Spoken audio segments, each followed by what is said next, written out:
பெண்கள் ஆதார் தள்ளி எல்லாத்தையுமே வெளியிட்டு இப்ப ஆதி குணசேகரனுக்கும் கதிர் ஞானம் இங்க எல்லாத்துக்குமே வந்து ஒரு பயத்தை ஏற்படுத்த போறாங்க அப்படின்னு தான் சொல்லணும். இந்த வீடியோ பிடிச்சா உங்களுக்கு லைக் பண்ணுங்க, மறக்காம சேனலை சப்ஸ்கிரைப் பண்ணுங்க.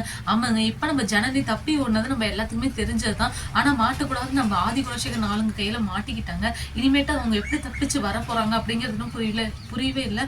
ஜனனி ஒரு புத்திசாலித்தனம் உள்ள ஒரு பெண் அப்படின்னு தாங்க சொல்லணும். அது மட்டும் இல்லாம நம்ம ஜனனியை காப்பாத்துறதுக்கு இப்ப சக்தி அடுத்த அடி எடுத்து வைக்க போறாரு. நம்ம சக்தி இப்ப எடுத்து வைக்க போற அடியில மட்டும்தான் எல்லா பிரச்சனைகளும் முடிய போகுது அப்படின்னு சொல்லணும். ஏன்னா இப்ப ஜனனி முன்னாடி வந்துட்டாங்க அப்படின்னா எல்லா பிரச்சனையும் பாதிக்கு பாதி குறைஞ்சிரும். பத்தாயிரத்துக்கு இந்த அமுதா அப்படிங்கிறவங்க வந்து எப்படி இறந்தாங்க அப்படிங்கிறது இன்னும் புரியவே இல்லை. அது ஒருவேளை வந்து A1 வீடியோவா இருக்கிறதுக்கும் வாய்ப்புகள் நிறைய இருக்கு அப்படின்னு தான் சொன்னோம். அந்த அளவுக்கு வந்து நம்ம ஜனனியை மாட்டி வர்றதுக்கு ஆதி குணசேகரன் நல்லா தெளிவா பிளான் போட்டிருக்காரு. இந்த கொலையில யார் யார் சம்மந்தப்பட்டிருப்பாங்க அப்படிங்கிறது புரியல. கண்டிப்பா நம்ம ஆதி குணசேகரன் தான் அப்படிங்கிற அளவுக்கு தெரியும். ஆனா இதுக்கப்புறம் யாரு என்னன்றது தெரியவே இல்லை. பத்தாயிரத்துக்கு நம்ம கதிரும் ஞானமும் வந்து ஆதி குணசேகரன் வீட்டுக்கு வரப்போறாரு அப்படின்னு ரொம்ப கொக்கரிச்சிட்டு இருக்காங்க. இந்த ஒரு சந்தோஷம் கொஞ்ச நாளைக்கு கூட நீடிக்காது அப்படின்னு தான் சொல்லணும். பரவாயில்ல, என்னதான் கேன்சல் ஆகி இருந்தாலும் நம்ம ஆதி குணசேகரன் எத்தனை நாளைக்கு வெளியில இருந்துருவாரு. அவர் பண்ற தப்புக்கலாம், அவர் பண்றது எல்லாமே ஒரு பெரிய தப்பு தாங்க.